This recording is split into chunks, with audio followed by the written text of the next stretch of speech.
Assalamualaikum warahmatullahi wabarakatuh. Alhamdulillahilladzi ja'ala syahr ramadhana sayyida syuhur wa farada siyabahu wa dha'afa lis-sha'imihi al-ujur. Asyhadu an la ilaha illallah wahdahu la syarika lah, yashrahullahu lana bihas sudur.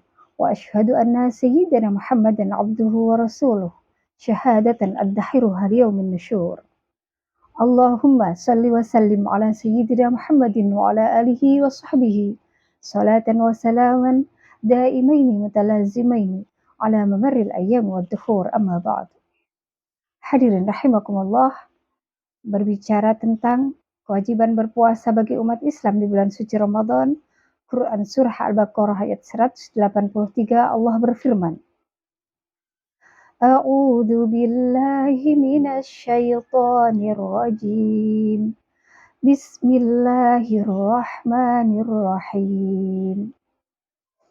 Ya ayyuhalladzina amanu kutiba alaikumus siyamu kama kutiba alal ladzina min qablikum la'allakum tattaqun. Shadaqallahul adzim. Aku berlindung kepada Allah dari godaan syaitan yang terkutuk dengan menyebut nama Allah yang Maha Pengasih lagi Maha Penyayang. Wahai orang-orang yang beriman, diwajibkan atas kamu berpuasa sebagaimana telah diwajibkan atas orang-orang sebelum kamu, agar kamu senantiasa bertakwa. Maha benar Allah dengan segala firman-Nya. Profesor Dr. Agi Muhammad Quraisy Shihab dalam salah satu karya beliau tentang wawasan Al-Quran di dalam kitab Tafsir Maudhu'i yang membahas tentang berbagai macam persoalan umat di tahun 2000. Ada satu pertanyaan. Mengapa kewajiban berpuasa diwajibkan atas umat terdahulu hingga saat ini? Apakah kita menjalankan puasa itu hanya sekedar ikut-ikutan atau adat gerubyuk saja?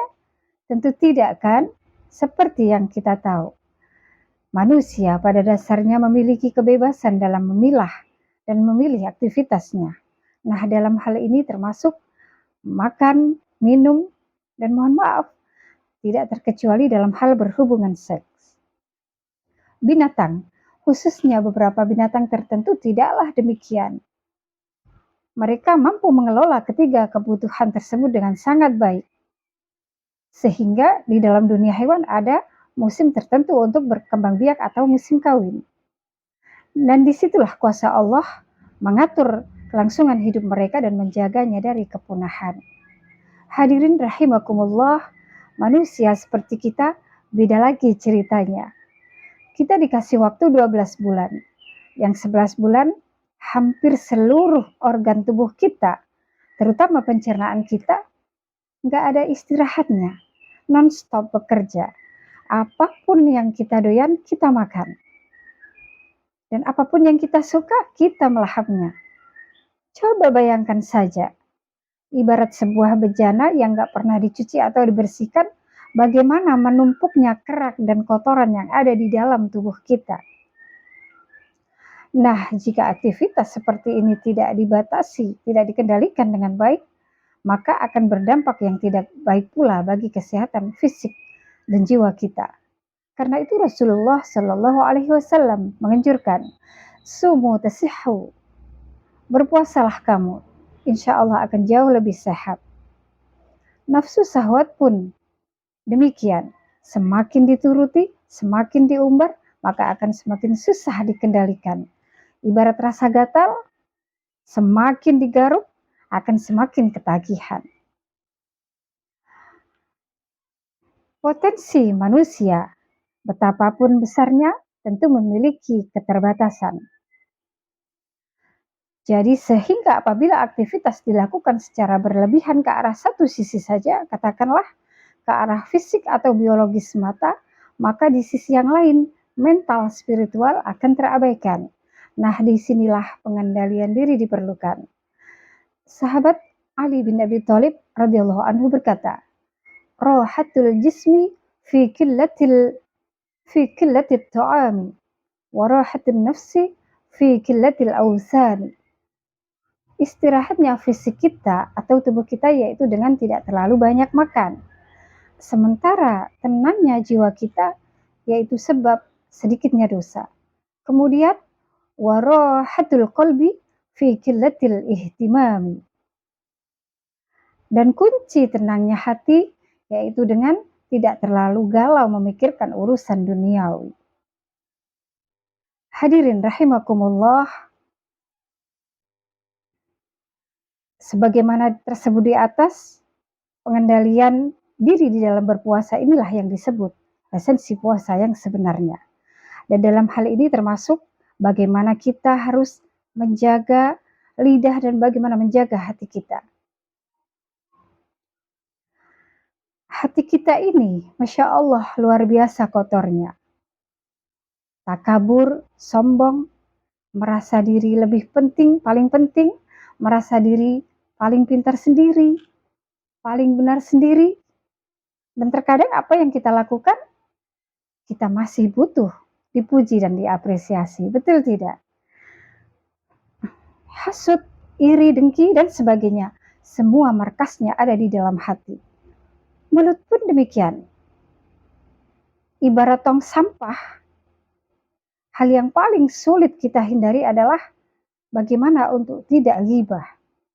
Padahal kita semua tahu, salamatul insani fi hifdzil lisan. Keselamatan manusia terletak bagaimana dia menjaga dan memanage lidahnya. Dan juga yang disebutkan sahabat Ali di kalimat kalam terakhir, warahatul lisani fi qillatil kalami. Dan termasuk salah satu rehatnya lidah kita yaitu dengan tidak terlalu banyak berbicara yang tidak berguna. Lantas bagaimana cara membersihkan fisik kita? Detoksinasi di bulan suci bisyami Ramadan, yaitu dengan berpuasa Ramadan. Lalu bagaimana cara membersihkan hati kita? Bagaimana membersihkan mulut kita? Bagaimana caranya membersihkan lidah kita? Mencuci mulut kita apakah dengan makan buah-buahan setelah kita makan? Tentu yang dimaksud bukan demikian. Cara membersihkan lidah yaitu dengan memperbanyak istighfar dan muhasabah. Astaghfirullahaladzim, astaghfirullahaladzim, astaghfirullahaladzim, astaghfirullahaladzim. Mudah-mudahan Allah mengampuni segala hilaf dan dosa kita.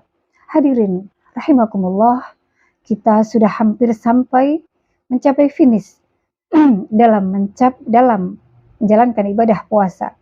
Mudah-mudahan di sisa Ramadan ini Allah berikan kita kesehatan, kekuatan fisik, keteguhan iman, dan keberkahan.